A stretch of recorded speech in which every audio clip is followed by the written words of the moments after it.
us on Facebook at Dante A. Long. Follow us on Instagram at Dante Long. Follow us on YouTube at Dante A. Long. Thank you for tuning in to Long Talk.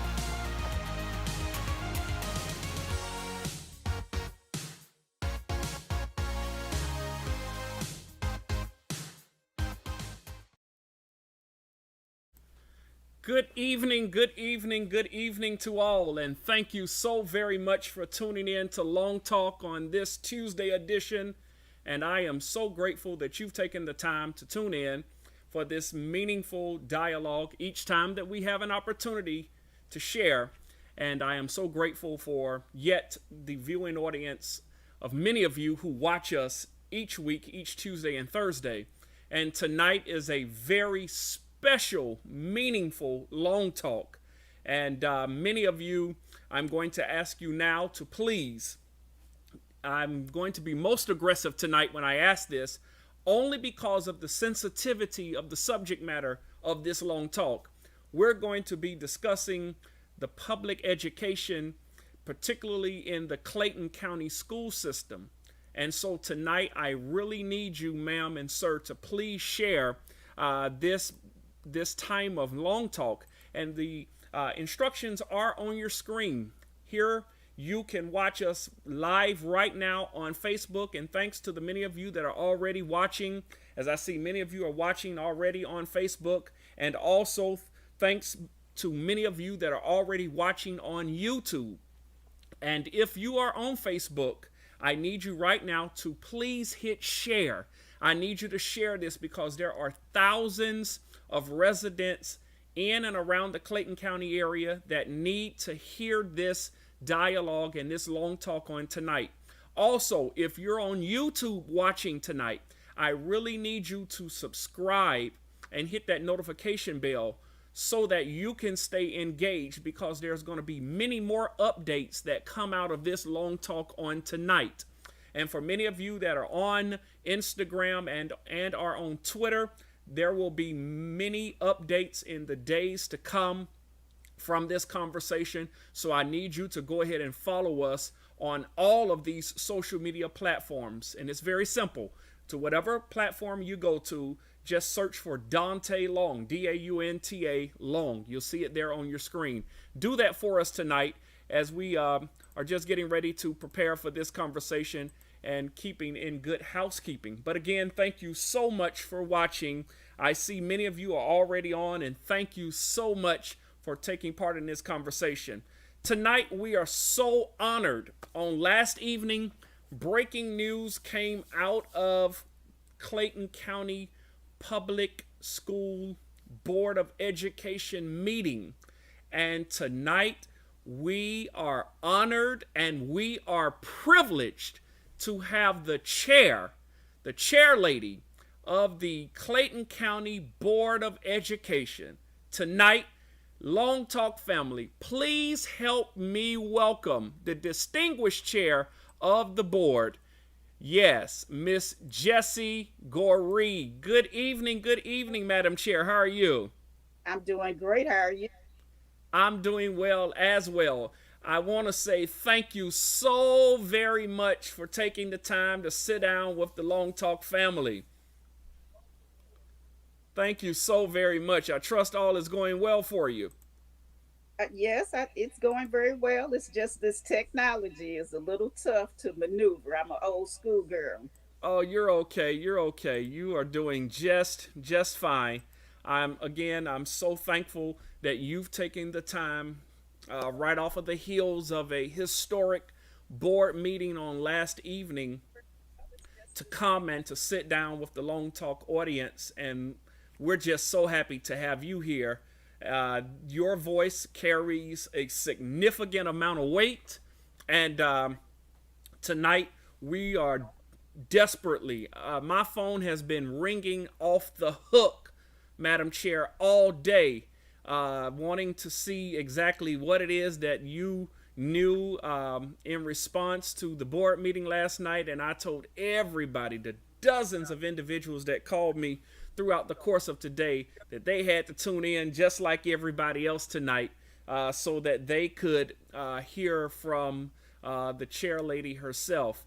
And before we get into that, Madam Chair, I want you just very quickly to introduce who you are, and then we'll get into our conversation. So for our viewing audience, just tell us exactly who Miss Jessie Goree is and your role here in Clayton County. Well, good evening, ladies and gentlemen, all of those people that are in the audience here throughout this technology. I'm Jessie Goree, District 3, BOE. It all rhymes. I've been a member of the Clayton County Board of Education since 2008. That was the year that the school district lost their accreditation. At that time, my son was a senior at North Clayton High School. And I had decided, well, they decided in March that they were going to take our accreditation. And I just could not allow my son to do all that hard work and not graduate with an accredited diploma. So I retired from the Clayton County School District after having worked there 11 years. Prior to that, I had worked in Atlanta Public Schools for 22. And I ran for office. I won my seat. And in September of that year, they officially took it away. But, you know, I might be little, but I'm mighty. And I made a promise to my son and to the class of 2009 that they would walk across the stage at the Georgia Dome with an accredited diploma. And in May of 2009, that happened. So I've been on the board, as I said, since 2008. I'm a retired educator. As I said, I worked in Atlanta Public Schools and Clayton County Public Schools. I'm a mother of 2, a grandmother of 4. I have 4 granddaughters, 2 granddogs, and 1 grandcat.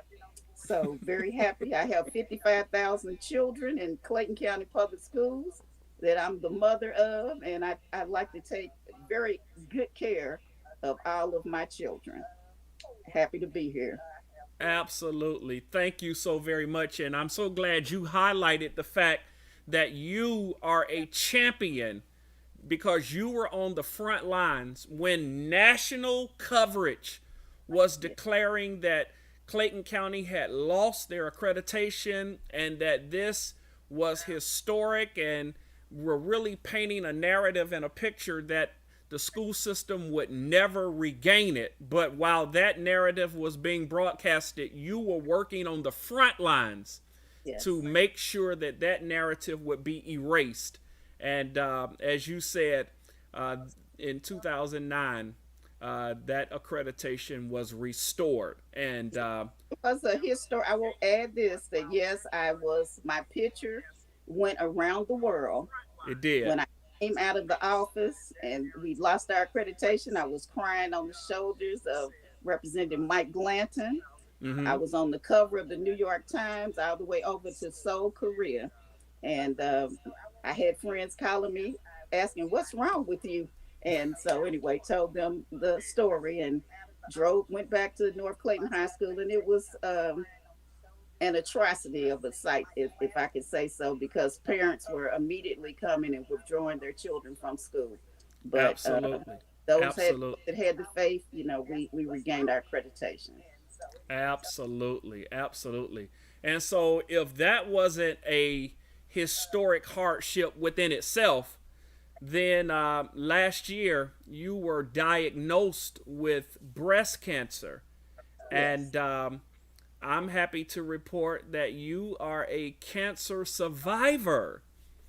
Well, I was a cancer survivor even when I got the diagnosis, because I believe in Heavenly Father. It was just, ironically, it was on 9/11, and we know that generally in America, bad things happen on 9/11, but absolutely. I received the diagnosis, but I know God is good, and He is the healer, and I claimed healing immediately. Wonderful. And so you are not a woman who is not up for the challenge. That's correct. I'm a graduate of Central High School, the home of Muhammad Ali, who fought like a butterfly, sting like a bee. So I know all about the fight. Wow. And so we're so honored to have you leading the Clayton County Board of Education with distinction. And during these unprecedented times where we are facing the negative effects of the COVID-19, and it has placed a stigma upon public education, we have voices emanating out of Washington, D.C., that kids desire to return back to school. Also, teachers want to return back to school. And thirdly, parents want to return back to school. But on last evening at the Board of Education meeting, could you please tell us exactly what did the Board of Education vote on, and what is now the new edict, if you will, for the Clayton County public education system? Well, last night, the Clayton County Board of Education, there were 7 members unanimously passed the superintendent's recommendation that we would return to school virtually. So everyone needs to understand, is though there are people that may live at 1600 Pennsylvania Avenue in Washington, D.C., but they don't run anything at 1058 Fifth Avenue, Jonesboro, Georgia. Clayton County Board of Education is the sheriff, and we are in charge. So we make the decision for the local school district. And while I do know, of course, we would love to have come back face to face. Our children want to come back to school. Our parents want their children in school. Our teachers want to be in school. But because there is a pandemic going on in this country, first and foremost, everyone's health is most important. And I could not, in good conscience, send children or employees into school buildings knowing that there was a possibility that someone could catch a disease that might be deadly. So I don't know what those people that are telling us to go into buildings are looking at, but I'm not going to be responsible for anyone's death, not on my watch, not on this board's watch. And our superintendent had actually proposed, had given our public some information about different scenarios. And on June 22nd, he did give another scenario of something that was called a blended model, but it was based on the health data at that time. But even when he proposed that, my board members and I were still a little antsy about whether or not we wanted anyone to go into the building. And so I actually had polled them and spoken to all of them, and they said that they didn't want the students going back to school. Now, even though we voted last night, Clayton County was actually the first district that came up with a comprehensive plan on June 22nd. And even though, Atlanta gets out the press, they made CNN, but we had already announced last week that that at that time, the data showed that we would be a virtual school district. So officially, we voted it in last night. Wonderful, wonderful. And I'm glad you raised that point, that you and the other 6 board members had already, along with the work of the superintendent, Dr. Beasley, you guys had already drafted a model that was leading in the arena. And what a lot of people don't understand is that, and I've heard from many educators around metropolitan Atlanta, and they were praising the work that had emanated out of Clayton County. And listen to this, we're actually looking at it and really applying all of the components that you all had put in place to their model for their particular school system. So I believe that Clayton County Public School System has been a innovative leading system, even in the metroplex of Greater Atlanta. Yes, and let me clarify now, we actually have 9 board members. We had 7 last night because 2 were out of town, and one, Mary Baker, was in Portland, so her access to the internet was poor. She's at the base of a mountain, and Victoria Williams was actually out of town, so we were having problems with technology because I had 4 devices and I was in town and had trouble get it into the meeting. Thanks for my vice chair, Dr. Alika Anderson, for helping me join the meeting last night. Wonderful, wonderful. And so I just want to make sure for all of our listeners who are watching, both on Facebook and on YouTube, once again, Clayton County Public Schools has adopted the virtual learning model Yes, at this time. Is that correct? that's correct. And, and so the immediate question, Madam Chair, is there any indication as to how long the virtual model will be in place? Well, right now we're saying possibly we'll look at it after 9 weeks, but actually we'll be monitoring the data. It'll be ongoing. So, Ongoing. we'll be looking at it because, like I said, we want everyone to be in the building.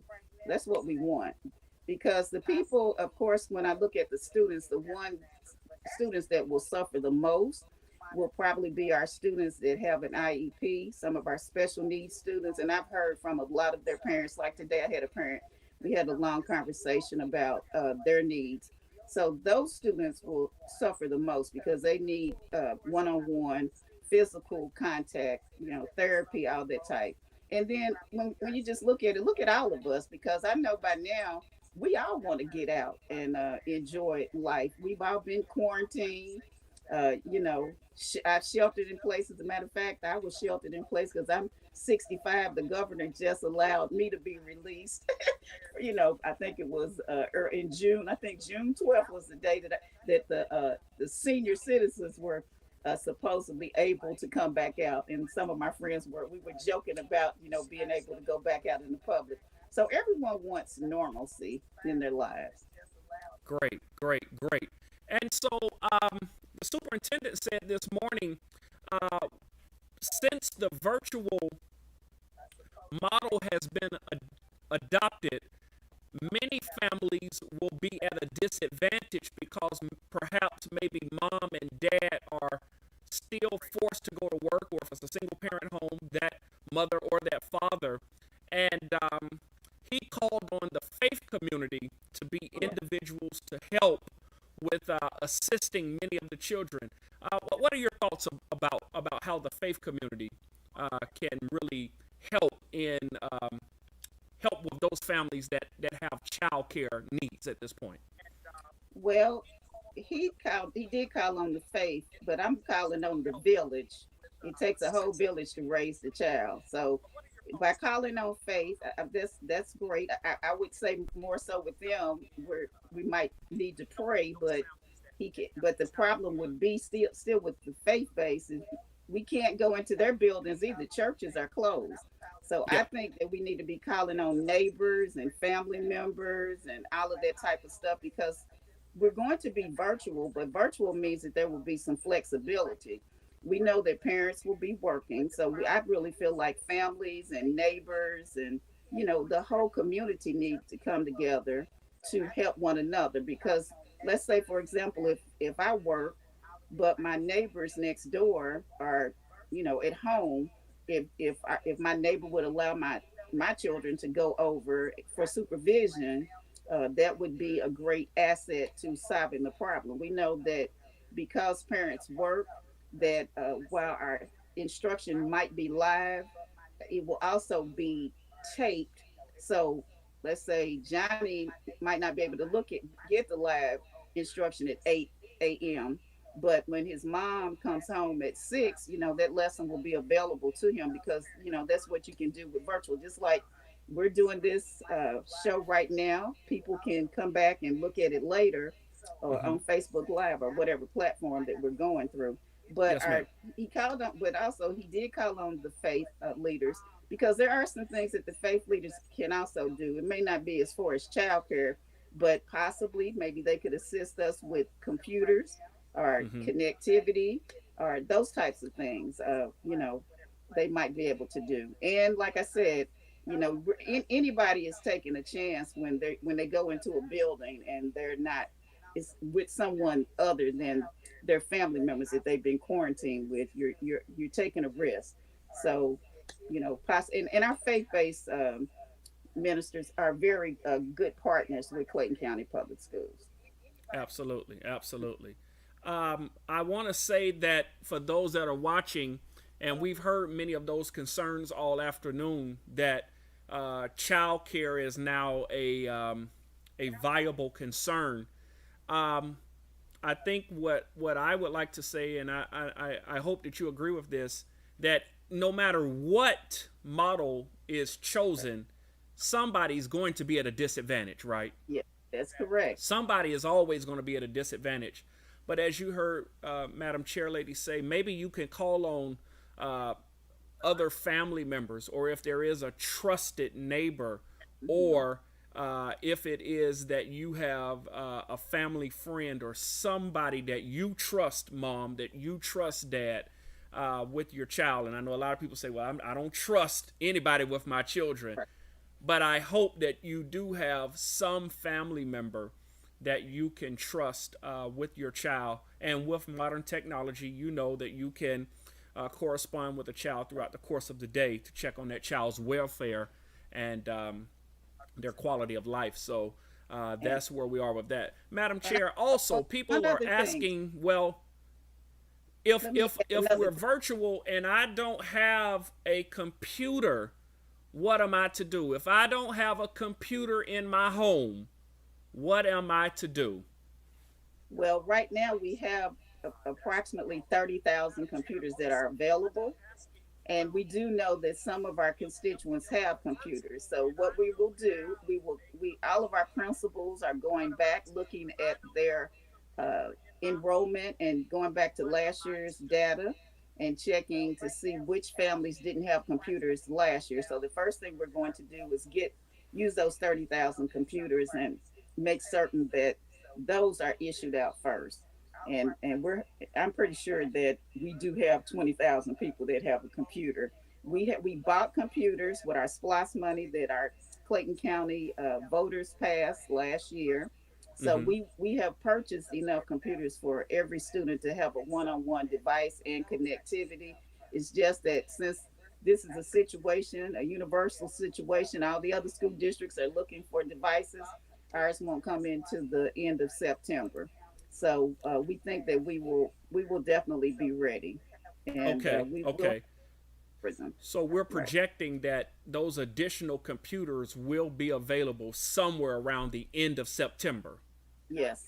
Okay, so we're saying to all of those that maybe you do not have it, just hold on until the end of September, or in and around that area, plus or minus, I'm sure, 10 days or so. No. I'm not saying wait. I'm saying that they will have a computer. We're saying that more than likely we're going to take the 30,000 that we already have. Okay. And distribute those to ones who do not have a computer. I see. So okay. I'm sure that there will be enough that already have access to a computer.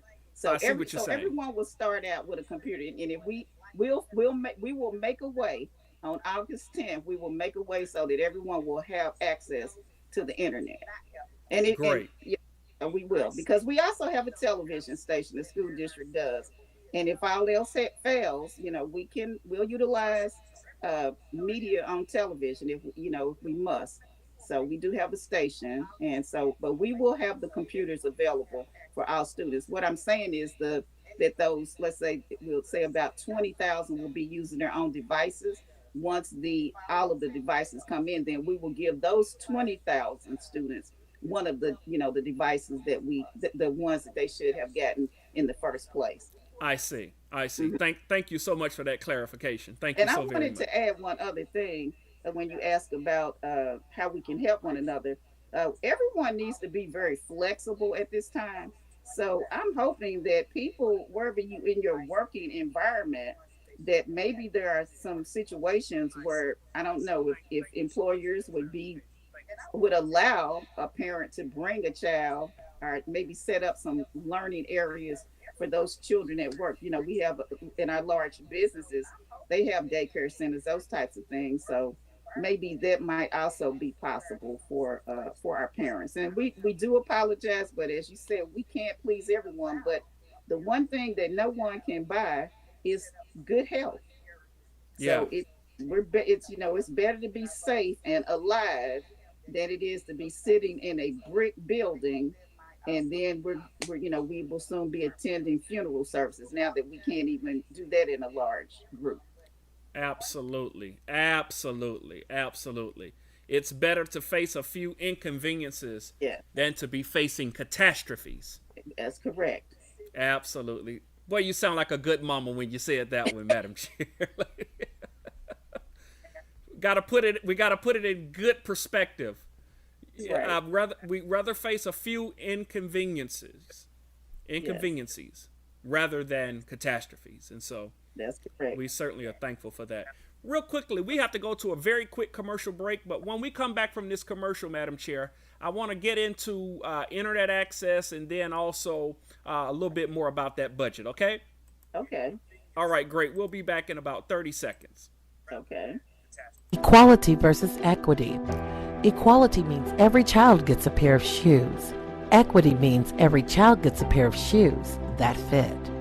That means every school district has to meet every student's individual needs. I'm Jerry O'Green with the Black Student Advocate. We advocate for Black employees and Black students within the K through 12 school districts.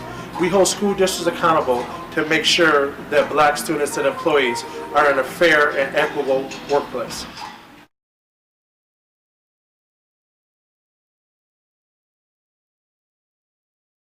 Wonderful, wonderful. We're back. For those that are tuning in, we are back with our chair of the Clayton County Board of Education, Miss Jessie Goree, and just so thankful for you taking the time to share with us on this wonderful Tuesday evening. And I just want to say again how happy I am that you have been on the front lines working in the midst of all of the adversity that we've been facing, even as far back as 2008, and you working in a very, yes, wonderful way. I am grateful for your leadership. Also, there's another concern as it relates to individuals that may not have internet connection. The superintendent this morning said that you can call your local school Yes. administration and they can help you with gaining they can point you rather in the direction of gaining internet access. Could you speak a little bit more to how that's going to work?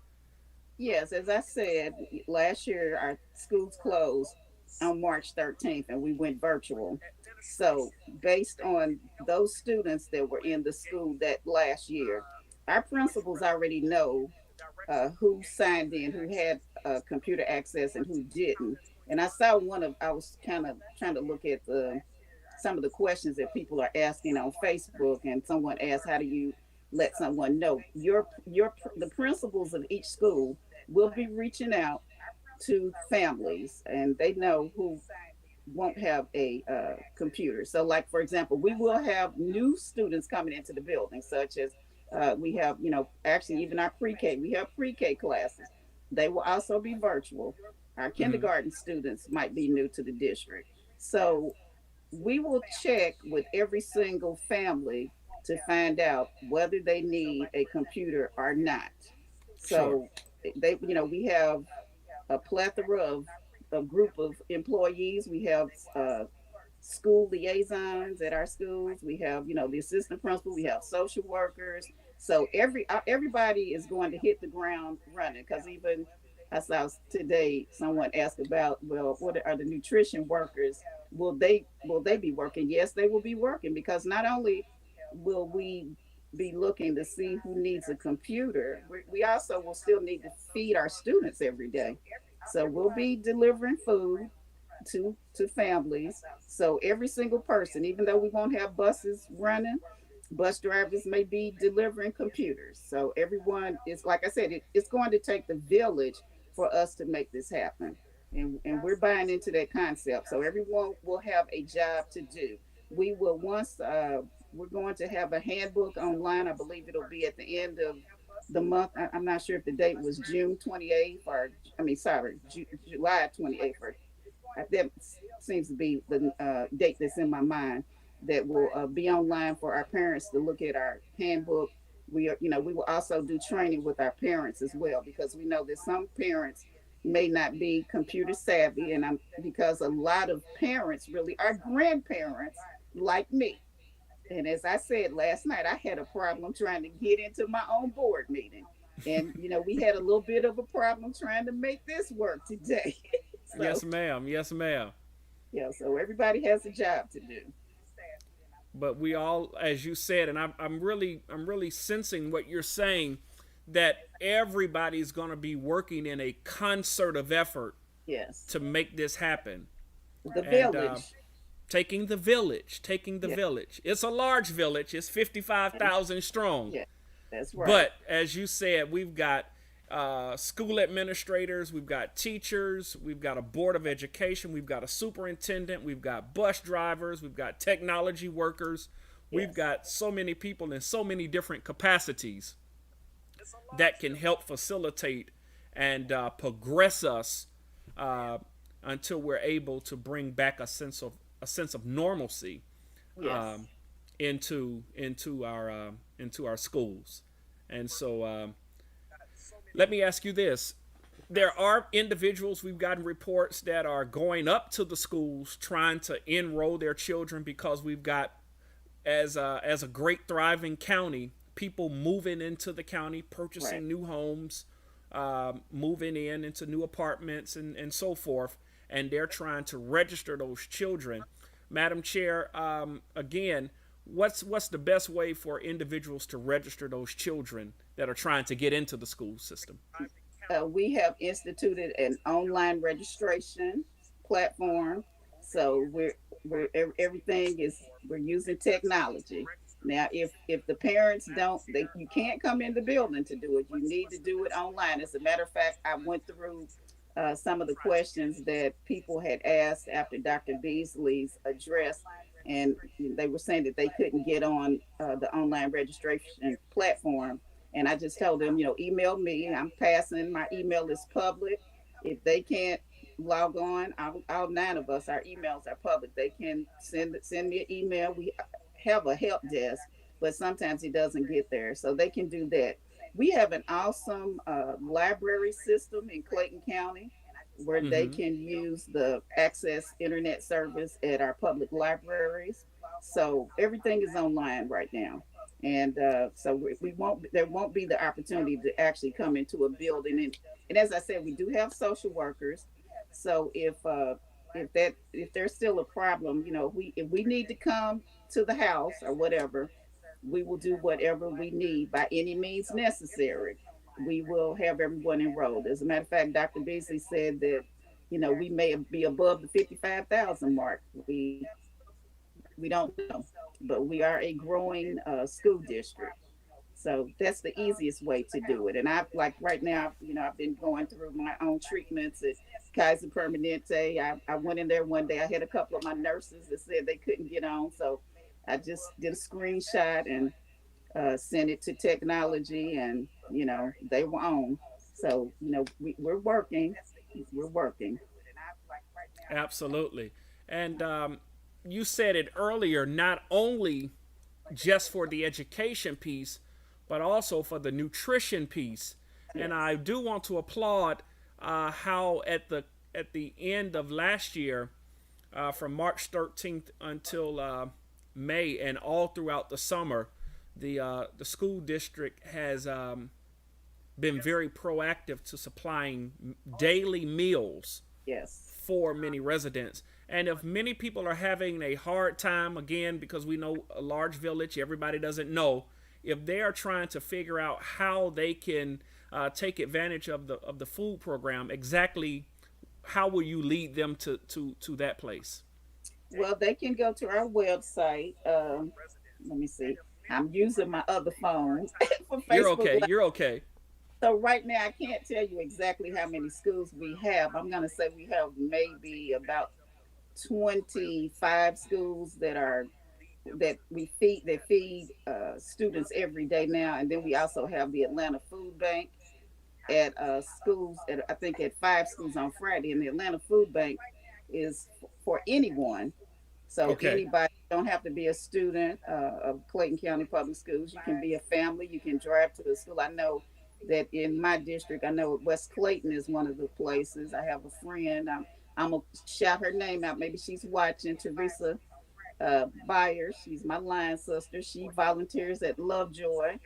Um, I'm thinking King. I can't call out the names right now, but we do Yeah, have the. I can confirm Lovejoy as well. I know that That's your neighborhoods, our right, our county commissioner, um, Felicia? Lady Felicia Franklin Warner, Yeah, is yeah, up there several yeah, times a week helping and assisting, and we're yes, seeing hundreds of individuals yeah, passing through that area getting food. And so I'm glad you made the distinction that it's not only just for the kids, but on those certain designated days yes. when On the Friday. food bank comes out, it's for the entire family. Yeah. And they have good stuff because I even sent my son one day to drive through to see what I could get. I was out of potatoes, and I just went to the store for the first time since March 13th this week. I had not been Wow. to the store, but my son I had been sending him out because with my the treatments that I was getting, my immune system is compromised. So I've been trying to just quarantine myself. I've been doing it since my diagnosis, so long Sure, before anyone else was doing it. sure, sure, Hmm. sure. Madam Chair, I do want to ask you this, Okay. as this is where I took this note down, because Okay. there were a lot of individuals that were talking about the budget, the $780 million budget, I believe that you guys passed on last evening. Is that about right? Well, I think what I have is 696 million, but we'll take that if it's that much. We'll take 690. Okay, okay, yeah. okay. Or There, let's just round it off to 700 million. we'll just say 700. There you go. There Yeah. you go. And Mhm. so many individuals were really in opposition to the funding that's made available for the Clayton County Public School Police Department Mhm. as part of the defunding police initiative. On last evening, how did you all address that complaint? Well, we didn't address it last night, but I have received numerous emails about defunding the police department. Uh, Okay, I've I probably answered at least about 70 emails from Black Lives Matter, and I'm gonna tell everybody we will not be defunding the police department. Number one, because I am a very active school board member. I go to football games on Friday nights. And last year, with the Lovejoy Monday's Mill game, we had a near riot at 12 Oak Stadium. Now, I wasn't at that stadium, but I was on my side of the county at Southern Crescent Stadium. There was a game. I know Riverdale was playing. I can't remember who they were playing, and we had the same problem. So, all these people that want to defund the police department, please tell me when your neighbors come to the games with weapons and want to cause a near riot, are you defunders planning on stopping your neighbors from bringing guns into a to a football game? When we have parents that come to our schools and act up and want to attack our, our staff, are you going to come to the school and diffuse that situation? No. So we will not be defunding the police department because our police department, I have not had complaints about any any type of violence or anything toward our students. Most of the people just think if you defund the police department, they say, oh, we have all this trauma, all this type of stuff. What you really need to do is study the budget, and that if you want help with trauma and those types of things, then you would look under the student services part of the budget. So no, I'm sorry, we're not. I don't. I'm. I know what's going on in America. None of my officers have done any harm to any children that I'm aware of. Do we need training for our police officers? I would say we do. because sometimes, having that mentality that they are an authority figure, and we've actually lost a few of our officers. I've had a conversation with one that who felt like that, she was just supposed to be in there to be law and order. She does not understand that what her job is. She is a school resource officer. That means that she is in the school to be a resource, not to uh, implement law and order. The person that is in charge of every one of our buildings are our principals. Those are the people that are in charge of the building. So, like I said, until we can have everybody in this world can be a kumbaya, peaceful, nonviolent individual, Sure. we will have someone in our schools. And when people say this, I wish that they would go to Broward County and talk to that superintendent when those children were murdered at Parkland High School. Go to Sandy Hook and talk to those parents who lost their children because they didn't have a police officer at the building. Now, in Broward County, they had only one officer who was a cowardly person, and they had some a situation with their video. Everything was behind. So when you all can stop all of that, then maybe we'll think about defunding. But don't send me an email about defunding anybody until you have some proof that our department is detrimental to our school district. Because I know Okay. nobody's saying anything about defunding Victor Hill. Because when Victor Hill shows up, everybody's happy. So please don't even go there with me. Now you about to get me on my soapbox. Oh my goodness, Madam Chair, Madam Chair. Oh my goodness. I do share your sentiments that if we are looking to maintain peace in many of our sporting events and also inside of our schools, that I know the officers are not there uh, to demand, but to be a resource. Thus, the Yeah, term because resource as officers. I said, I attend football games. All those people that started that little march down in Jonesboro here in Clayton County, they don't go. I am there every Friday night cheering on my North Clayton Eagles, my Drew Titans, Charles R. Drew Titans. Let me give the whole name, and my Riverdale Raiders with my cowbell in hand. So if they want to come join me and we can, protect the stadium, then come on. Send me your name, come on, and then maybe we can talk about doing some defunding. I hear you. I hear you. I hear you. Lastly, one of the things I do want to ask you is even for those that you said earlier that will suffer the most, those that have IEPs and many that are a part of the SST process, um, do we see how in this virtual capacity there will be a way that we can track it, or are we just going to wait until we can get back to the school to implement those measures that we have in place through the IEPs and the SST development? No, we will be actively instructing those students. As I said, excuse me, I was one of our counselors that I talked to. Um, I'm drawing a blank on her. I know her first name is Chanel, and she Mm-hmm. she really made me feel much better this about this summer because we had summer school this year, it was virtual, and we had students that had IEPs. They were able to meet their needs, to do everything that they could do. Of course, there are going to be some situations where it won't happen. Like we have kids that need therapy, physical therapy. We won't be able to do that, but we will uh, exercise to the best of our abilities. IEPs. I have a young teacher, Adrian Fairley, that is, she and her group, they've been emailing me all summer about how they can get together and do their lesson plans. She's a teacher over at Suter Elementary School. And, as I said, we are going to work as hard as we can do to deliver instruction as best we can in this virtual world. So we're going to do our very best. We're going to make sure that we try to, you know, cross all the T's and dot all the I's and make sure that their needs are met. Absolutely, absolutely.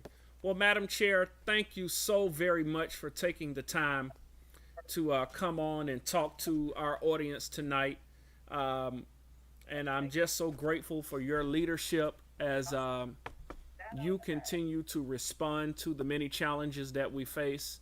I appreciate you accepting this invitation to come on and talk, and many here tonight are also applauding you, because many that are in this county know that you're not hiding behind sitting up in an office somewhere, hiding behind an administrative assistant, not talking to the constituents, not only in your district, but in the county at large. And so I just want to say thank you so very much, you and the entire board of education, because you guys have provided leadership. You were on the front lines regaining the accreditation, and not only that, sustaining this district. And one of the stigmas, I'll say this before closing, is that many people want to still have our school system live up under that stigma, right? But the truth is, when you do the research, the Clayton County Public Schools are on the same level as most of the other local school districts in the Metroplex of Atlanta. That is correct. All of the surrounding counties, you name them, Clayton County is receiving the same grade of many of these other school systems. So I want to applaud you for your leadership in maintaining the level of excellence. Well, before you go, let me do a little bragging. Yes, ma'am. Because we do have two schools, Stillwell School of the Arts and Elite Scholars Academy, that are in the top 100 schools in the whole United States. And while they are there, I'm gonna brag about two schools that I have in my district. I'm gonna talk about Riverdale High School, that had 18 students that received a diploma from Clayton County Public Schools and an associate's degree from DeVry University. Being able to immediately come out and earn a job with a starting salary of $60,000 a year with an associate's degree. I want to also highlight North Clayton High School, who also had 16 students who received their diploma along with an associate's degree. And also, let me get my third school now, Charles R. Drew, and I'll throw Monday's Mill in there. This year, we had 12 graduates who just graduated from the Clayton County Fire Department. 8 of those students will be firefighters. I believe 4 will be EMTs, and they are coming straight out of high school, earning a starting salary of $41,000.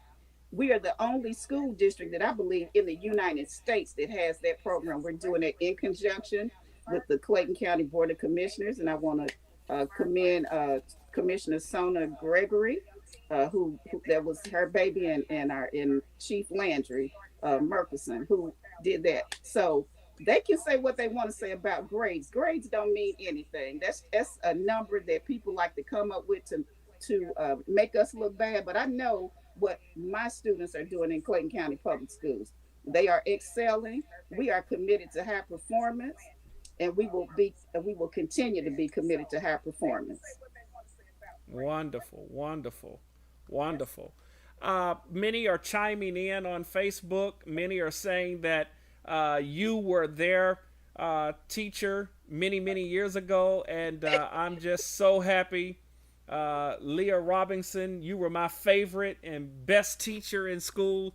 So there are people out here in the community that's vouching for you since the very days that you were in the classroom, and also for your leadership. And Madam Chair, thank you so very much. If I could say it 10,000 times, thank you so very much for your leadership and how you and the entire board, along with the superintendent, are not being reactive, but you all are being proactive, setting the bar, I dare say, for the entire Metroplex. Yes. And just doing an outstanding job. So in closing, you're saying we're just going to be virtual, and it's going to be indefinitely. We're going to keep monitoring it. Is that correct? I am saying that, yes, we will start virtually, but we will monitor the health data. And we may be looking at 9 weeks, but we're not locking ourselves into the 9 weeks. Where that's kind of what we're looking at. We will monitor, and as things change, as the data changes, if we have a vaccine and everybody's nice and well, and we can safely return to the building, we will do it. So we're not locking ourselves into anything other than we're locking ourselves into keeping our children and our employees safe and healthy. Sure. Madam Chair, I forgot to even ask, what's the first day of school? I'm so sorry, I forgot to ask that at the beginning. The first day of school will be August 10th. We are delaying it. We were originally going to be August 3rd, but it will be August 10th because we want to give our teachers additional pre-planning time to plan for virtual. And we have new teachers coming that will actually start their training next week. So they'll get 3 weeks of training our brand new teachers. So on August 10th, that's day one. August 10th. First day. All right. Well, again, we are so appreciative. You not only provided a plan, but you secured a budget. And a lot of people know that if there is no budget in place, then that will be the stall of anything. And Yes. so, as you said, 9 board members, but 7 last night that were present. And you all came to an agreement on that 690, or suffice to say, $700 million budget. 700,000, yes. And so now we have enough funding Million. 700 million. Sorry, we don't. 700,000 won't get us anywhere. 700 million. We rounding it up to 700 million. 700 million. So that suffices personnel, administration, everything under that umbrella. So Yes. for all of those teachers that were fearful that they were not going to get a paycheck, is that still something that they need to be afraid of? Oh, our teachers, they will be paid now. I won't call the names of some of those other counties that had like a 6-hour board meeting yesterday because they're talking about laying off people. We're not laying off anyone. All of our employees will be paid. They were paid over the summer. When they left on March 13th, some people never returned to the building, but they were paid. They've been paid. So yes, everyone will be paid. We're not laying off anyone. Not laying off anyone and hiring new hires. That's correct. Wow. Mhm. Wow. That is phenomenal. And that is to be celebrated again for your leadership. And so, is there anything, I'm looking in the comments, just want to make sure that anybody have anything that they want to ask. We want to give a few minutes for those that may have a concern, those on YouTube and those that are also on Facebook. Teachers are good to go. You're saying administration is in place, food, nutrition is in place. Cleaning the schools. We'll have a company to come and clean all the schools with the mist. We're going to make sure all of our buildings are clean, regardless of the fact that we won't have children in the building. But on the first day of school, our teachers will come, I believe, on the 22nd.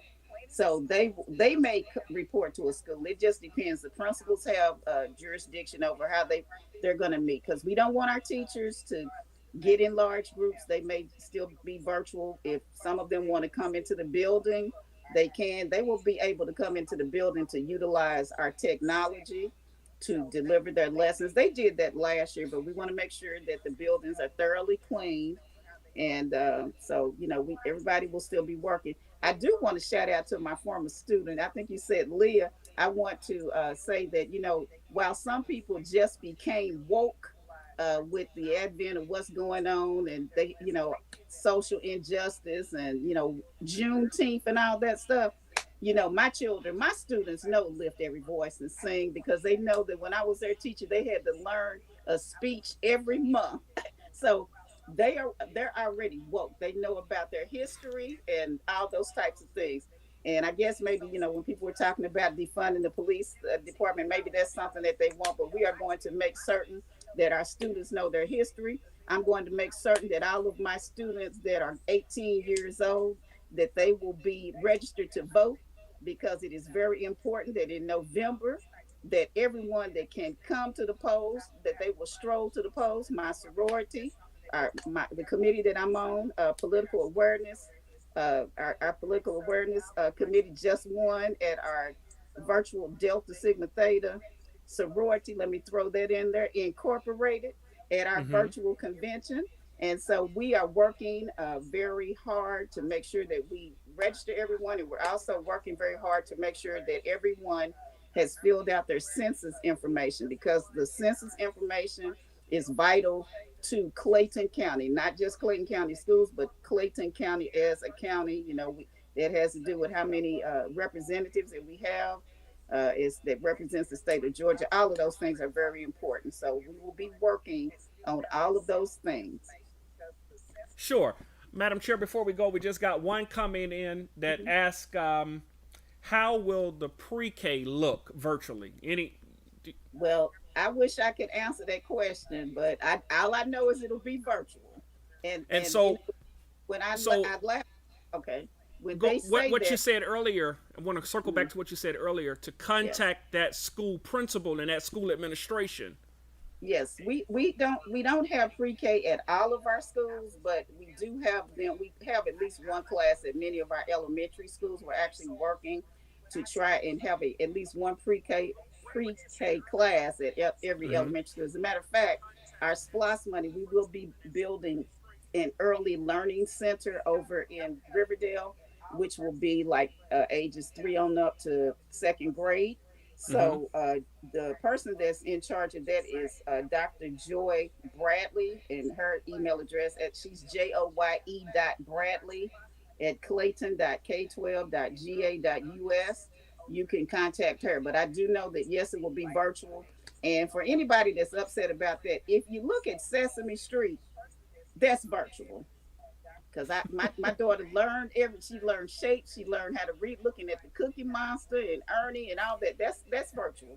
So all of that can happen now. All of it can happen. Oh my goodness, Mama, I could talk to you all night long, but I know you got to run, and I appreciate you. I mean, I really do, and thank you so very much for your leadership. And certainly, I know that you are poised for the challenge ahead, and I wish you and the entire board, along with our superintendent, the best as you endeavor to provide unprecedented, excellent leadership for the Clayton County public school system.